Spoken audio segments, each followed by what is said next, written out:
Y es un honor para nosotros recibir en Un Mundo Alucinante a Miriam Centurión Burgués, autora de esta novela que estamos viendo en imágenes, La Mesa de Isabel. ¿Cómo está, doña Miriam? Muy bien, muchas gracias. Un gusto recibirle nuevamente aquí en Un Mundo Alucinante. Muchas gracias. Para nosotros es un placer tenerla aquí y poder hablar un poco acerca de esta obra, que es su primera novela, ¿verdad? Es mi primera novela. Saber un poco cómo surgió esta historia. Bueno, realmente la novela yo la escribí hace 11, o sea, en el 2011, y quedó guardada.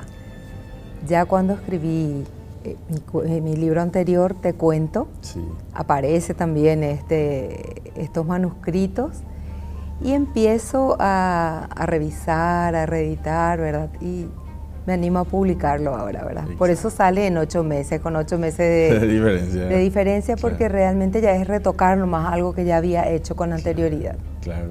Para saber un poquito cómo surgió en ese momento la inspiración, la idea de escribir esta novela. Y surge, en mi casa tenemos una mesa que mide más o menos 3,5 metros por 1,80. Sí. Y fue la mesa familiar yo crecí con esa mesa, claro, y hasta hoy está. Cada vez que nos reuníamos, a mí me daba desde siempre, ¿verdad?, una impresión, ¿verdad?, de ver esa... me causaba emoción ver cómo podíamos entrar todos en esa mesa, ¿verdad? Esa es la realidad. Alrededor de mi mamá, todos, hijos, nietos, bisnietos, o hacíamos turnos. Y todo lo que surgía alrededor de esa mesa. Sí. Ahí se tramaban historias realmente buenas y llenas de anécdotas, ¿verdad? Seguro. Y la misma, el origen de la mesa es ya una anécdota muy, muy valedera. Exacto. Que me llevó incluso al pueblo de origen de mis padres, de mi familia, ¿verdad?, que es Puerto Casado. Exacto. Porque esta mesa se gesta en Puerto Casado. Exacto. Como una promesa que Pastor le hace a Isabel, porque la familia crecía y ya no cabían en una mesita, ¿verdad?, en la mesa original que tenían, y él le promete hacer una mesa, como que también era aficionada a la carpintería, le promete hacer una mesa. Y de hecho, relata un poco todo lo que va pasando y cómo se va demorando esa mesa, porque demora muchísimo tiempo. Y en lo que se va haciendo esta mesa, surgen las anécdotas, las historias, todo lo que se vivió en Puerto Casado en ese tiempo, ¿verdad? Y hasta llegar a Asunción. O sea, la mitad de este libro más o menos habla de Puerto Casado y la mitad del barrio Trinidad, que es nuestro barrio de origen. Exacto. ¿Cómo fue también ese recorrido que hizo a través de una historia de ficción de su propia familia, de su propia historia personal, ¿verdad? Sí. Me basé en la historia personal, sí, pero sí hay hechos reales, sí, pero hay mucha ficción también. Mucha ficción, claro. Sí, porque no puedo recoger. Yo vine con 3 años de Puerto Casado. Claro. ¿Y cómo fue eso, viajar al pasado a través de un poco de la imaginación, me imagino, y también de relatos familiares, ¿no? Realmente es muy sanador porque sí, uno va recorriendo toda su historia, sí, todo lo que pudieron haber vivido. Y tiene un contexto hasta antropológico porque realmente recorre la cultura paraguaya, cómo se vive en el Chaco, cuáles son las diversiones, las recreaciones que tienen las personas. Y también hay parte de una historia, por ejemplo, la del hundimiento, del naufragio del Miriam Adela, sí, que muy poco se conoce. Este año sí que falleció uno de los héroes, salió un poquito a flote, ¿verdad? Sí, claro. Pero mucha gente la ha olvidado, ¿verdad? Olvidó lo que pasó ahí. Y como un vecino nuestro, amigo de mi papá, que es también un protagonista en la historia, fue protagonista, incluso fue héroe, porque salvó a varias vidas, ¿verdad?, entre ellos a nuestras vecinas. Lo pinto como un héroe en el capítulo denominado Barco, porque al Señor le decían Barco cariñosamente. O sea, hay que leer para saber por qué le decían Barco. Sí, totalmente.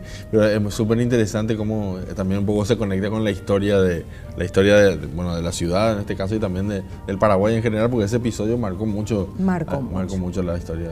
Y otro capítulo así que marca también la historia, o sea, que es tomado de nuestra cultura propiamente, es la del Plata Bubu, que habla de ya acá en Asunción, ¿verdad?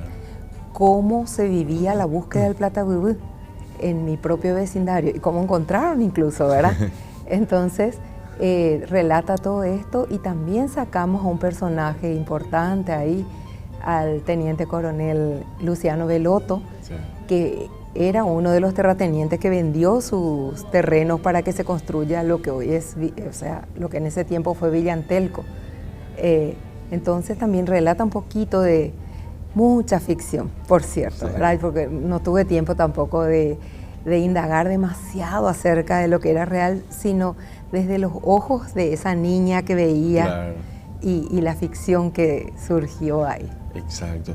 Me interesa mucho la figura de la mesa, ¿verdad? Porque es como un personaje de la historia, ¿no? Es un personaje.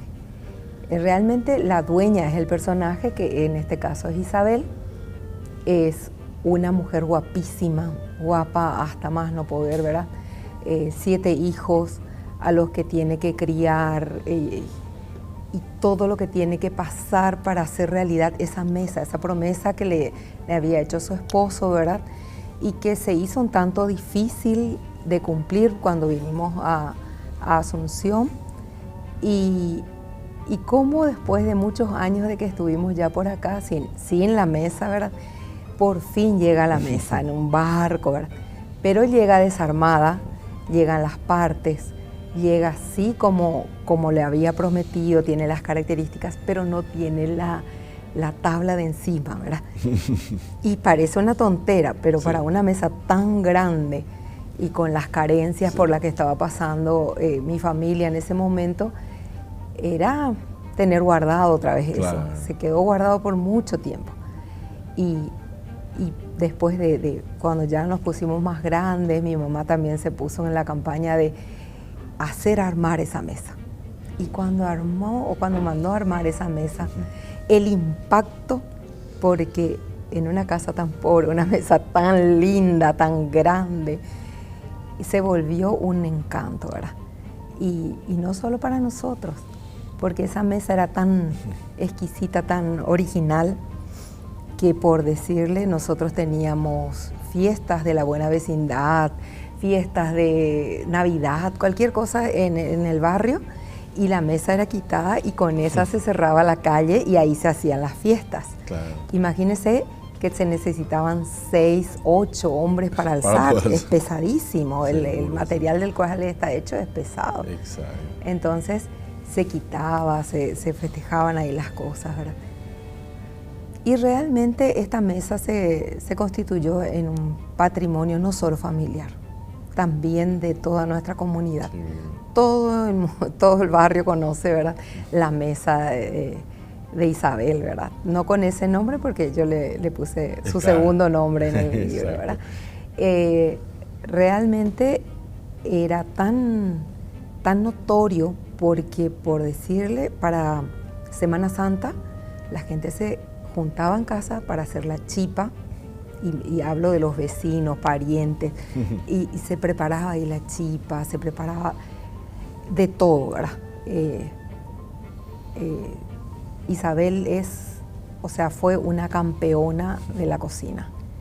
Hacía las pastas más deliciosas, los postres más ricos, y sí vendía ciertas cosas, pero otras enseñaba ahí, ¿verdad?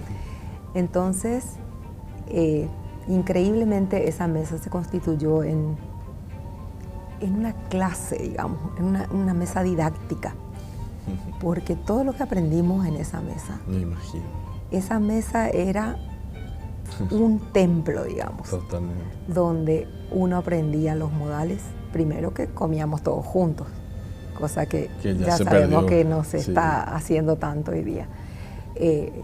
Se bendecía la comida, se le tenía que despedir a Dios, porque si no se quedaba sentado. Van a ver que hay un capítulo que hace referencia a eso. Y todas las cosas, ¿verdad? Mi madre muy humilde, muy todo, pero cómo nos enseñó. esto que ahora está de moda, ir a estudiar protocolo, nosotros lo aprendimos en casa. Claro.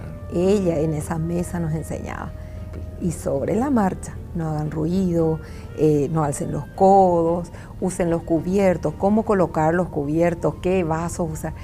Y vos decís, ¿cómo una persona que viene de Puerto Casado, que pasó prácticamente su infancia y su juventud ahí, y su edad adulta también, porque con la familia fue criando, cómo tiene tantos modales, verdad? También explica que ella tuvo mucha influencia, mi abuelo era italiano, tiene esa influencia de los parientes también, Claro. y las hermanas, de las cuales hablo en el capítulo del convento, ¿verdad? Las hermanitas de María Auxiliadora, que allá hacen un trabajo fantástico, que también quiero destacar ahí, ¿verdad? En una de las historias. Cómo formaron tantas generaciones. Totalmente. Esa educación que se perdió un poco y esas tradiciones también que hablaba, comer en la mesa, esa sobremesa de las anécdotas que también, lastimosamente por el ritmo de vida de hoy en día, es muy difícil de mantener, ¿verdad? Sí. Y hay un cuento relativo a la Navidad también, que se llama El Niñito Robado. Es muy simpático, pero también, como me dijo un escritor que ya leyó, esto tenés que publicar como para que se use en los colegios, para dar muchas moralejas, me dice, muchas enseñanzas. Y, por ejemplo, El Niñito Robado habla de una Navidad en la que los niños de la casa, mis hermanos y sus amigos, ¿verdad? Pues yo, como te digo, era muy chiquita, seguro que estaba por ahí también, se decidieron a hacer un pesebre, pero desde hacer desde el barro los personajes, los juguetes, lo que sea, e ir juntando la imagen de la Virgen de la abuela, la imagen del San José de su mamá, pero no tenían el niñito Jesús. Hasta que el más pillo del barrio dice, yo sé dónde hay uno.